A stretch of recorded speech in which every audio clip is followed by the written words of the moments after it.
शांति। आज हम सुनेंगे 29 मई 1970 की अव्यक्त मुरली, समीप रत्नों की निशानियाँ। इस मुरली में बाबा जो माला में समीप रतन आने वाले हैं उनकी निशानियाँ अभी संगम युग पर कैसी दिखाई देंगी वो बता रहे हैं। तो बाबा ने आते ही पूछा, समय कितना समीप पहुंचा हुआ दिखाई पड़ता है, इसका हिसाब निकाल सकते हो? तो भविष्य लक्षण के साथ साथ संपूर्ण स्वरूप का लक्ष्य भी सामने रहता है, क्योंकि समय समीप आ पहुंचा है तो उस हिसाब से हमारी मंजिल दूर है। तो अगर मंजिल इतनी दूर है तो हमें उस लक्ष्य को जल्दी पार करना होगा। तो फिर जल्दी जब उस लक्ष्य को पाना है तो उसके लक्षण अभी संगम पर क्या दिखाई देंगे वो बाबा हमसे पूछ रहे हैं। समीप का लक्षण क्या होगा? जैसे कोई शरीर छोड़ने वाले होते हैं तो कई लोगों को पहले से ही मालूम पड़ता है। तो आप भी जब संपूर्णता के नजदीक आएंगे तो ऐसे अनुभव करेंगे, और ये सारे अनुभव अभी संगम पर होंगे, बाद में नहीं, अभी।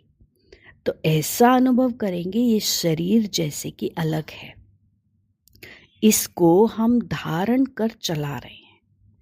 समीप रतन की समीप आने की निशानी यही होगी। पहले निशानी बताई बाबा ने कि ऐसा अनुभव करेंगे जैसे ये शरीर अलग है, इसको हम धारण कर चला रहे हैं। दूसरी निशानी, समीप रतन सदैव अपना आकारी रूप फरिश्ता रूप और भविष्य रूप माना देवता रूप बिल्कुल सामने देखते रहेंगे। प्रैक्टिकल में अनुभव होगा कि लाइट का फरिश्ता और भविष्य रूप भी सामने ही दिखाई देगा। बिल्कुल हल्कापन होगा उनके हर चाल चलन में। इसीलिए ब्रह्मा बाबा का एग्जाम्पल देते हैं ना, कि ब्रह्मा बाबा को नया शरीर ऐसे लगता था जैसे खूंटी पर लटका है। बिल्कुल अभी अभी मैंने नया शरीर ले लेना है, ऐसा बाबा अनुभव करते थे। तो अब ये छोड़ा और वह लिया, ऐसी अनुभूति हो तब समझो संपूर्णता के समीप है। तीसरी निशानी, एक आंख में संपूर्ण स्वरूप और दूसरी आंख में भविष्य स्वरूप। एक आंख में अपना संपूर्ण स्वरूप और दूसरी आंख में भविष्य स्वरूप बिल्कुल सामने दिखाई दे। ऐसा प्रत्यक्ष देखने में आएगा जैसे अपना ये स्वरूप प्रत्यक्ष अनुभव होता है ना, अभी वाला, ये देह बॉडी कॉन्शियस वाला अभी, तो ऐसे ही वो अनुभव होगा, वो नेचुरल हो जाएगा। फरिश्ता स्वरूप, लाइट की स्थिति, ये पुरुषार्थी शरीर एकदम मर्ज हो जाएगा। वे दोनों इमर्ज होंगे, फरिश्ता और देवता रूप इमर्ज होंगे, और ये पुरानी दुनिया और ये पुराना शरीर एकदम मर्ज हो जाएगा। एक तरफ अव्यक्त, दूसरी तरफ भविष्य। जब पहले ऐसा अनुभव आप लोग करेंगे तब दूसरों को भी अनुभव होगा कि जैसे एक वस्त्र छोड़ दूसरा लिया जाता है वैसे ही अनुभव करेंगे। ये मर्ज हो वह इमर्ज होगा, यह भूलता जाएगा इस अवस्था में। अभी तो क्या है, ये शरीर हमें इतना नेचुरल, इस बॉडी की कॉन्शियस है, ये भूलता ही नहीं है। लेकिन उसमें क्या होगा, ये ऑटोमेटिक भूलता जाएगा, हमें ये भान भी नहीं होगा कि हम इसको भुला रहे हैं, ऑटोमेटिक होगा। इस अवस्था में विल पावर भी होती है। जैसे विल किया जाता है ना, तो विल करने के बाद ऐसे अनुभव होता है जिससे मेरापन सब खत्म हो गया, और विल करने के बाद जैसे हल्कापन आता है। तो ऐसे ही बाबा भी कहते हैं कि अपने पुराने संस्कार, पुराने नेचर, पुराना सब कुछ विल कर दो तो तुम हल्के हो जाएंगे। जिम्मेवारी उतर जाती है, विल पावर भी आती है और ये भी अनुभव होता है जैसे हम सब कुछ विल कर चुके। संकल्प सहित सब कुछ विल हो जाए, शरीर का भान छोड़ना और संकल्प तक बिल्कुल विल करना, ये है माइट।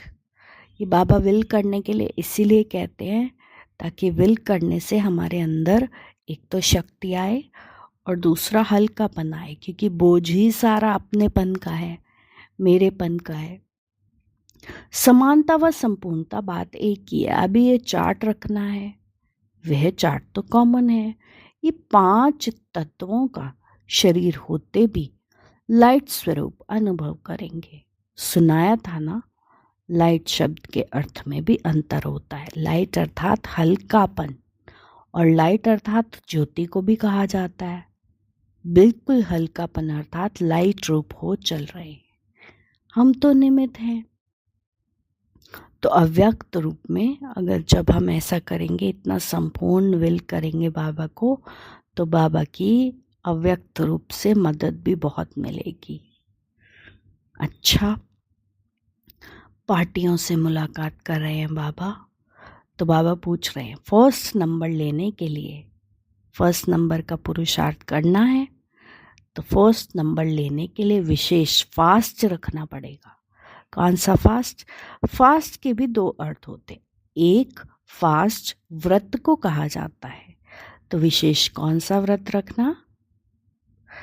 तो सबने कहा कि पवित्रता का। फिर बाबा ने कहा ये व्रत तो कॉमन है, ये व्रत सभी रखते हैं। फर्स्ट आने के लिए विशेष व्रत रखना है, एक बाप दूसरा ना कोई, हर बात में एक की ही स्मृति आए। जब ये फास्ट रखेंगे तो फर्स्ट जाएंगे। दूसरा फास्ट जल्दी चलने को भी कहा जाता है, अर्थात तीव्र पुरुषार्थी बनो। फर्स्ट आना है तो तीव्र पुरुषार्थी बनो। तो तीव्र पुरुषार्थी के लक्षण क्या होते हैं? समझाया था ना, फरमान बरदार किसको कहा जाता है? जिसका संकल्प भी बिगर फरमान के नहीं चलता, ऐसे फरमान बरदार को तीव्र पुरुषार्थी कहा जाता है।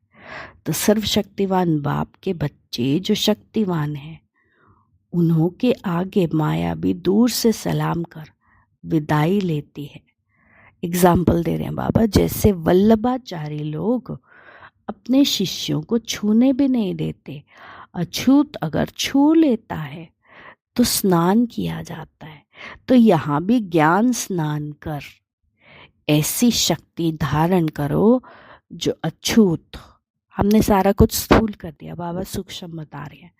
जो अछूत मतलब नीचे के लेवल के थॉट्स, इम्प्योर, वो नज़दीक भी ना आए। माया भी तो अछूत है ना, माया बिल्कुल अटैक ना कर पाए। और ये कब होगा? जब ज्ञान स्नान करके हम भरपूर हो जाएंगे, तो बिल्कुल माया जैसे अछूत हो जाएगी। तो फर्स्ट आने के लिए फास्ट पुरुषार्थ, तीव्र पुरुषार्थ, इसके लिए फास्ट रखना है। किसका फास्ट? अपने संकल्पों को प्योर बनाने का फास्ट। और एक फास्ट, एक बाप दूसरा ना कोई। ज्ञान स्नान कर ऐसी शक्ति धारण करनी है जो माया अछूत बिल्कुल छू ना पाए, और समीप रत्नों की निशानियाँ बिल्कुल आकारी और भविष्य रूप सामने दिखाई दे। अभी अभी ये लिया, अभी अभी बिल्कुल सामने लाइट का शरीर, और भविष्य देवता स्वरूप भी बिल्कुल सामने, और ये पुराने शरीर की कॉन्शियसनेस बिल्कुल मर्ज हो जाएगी। अच्छा, ओम शांति।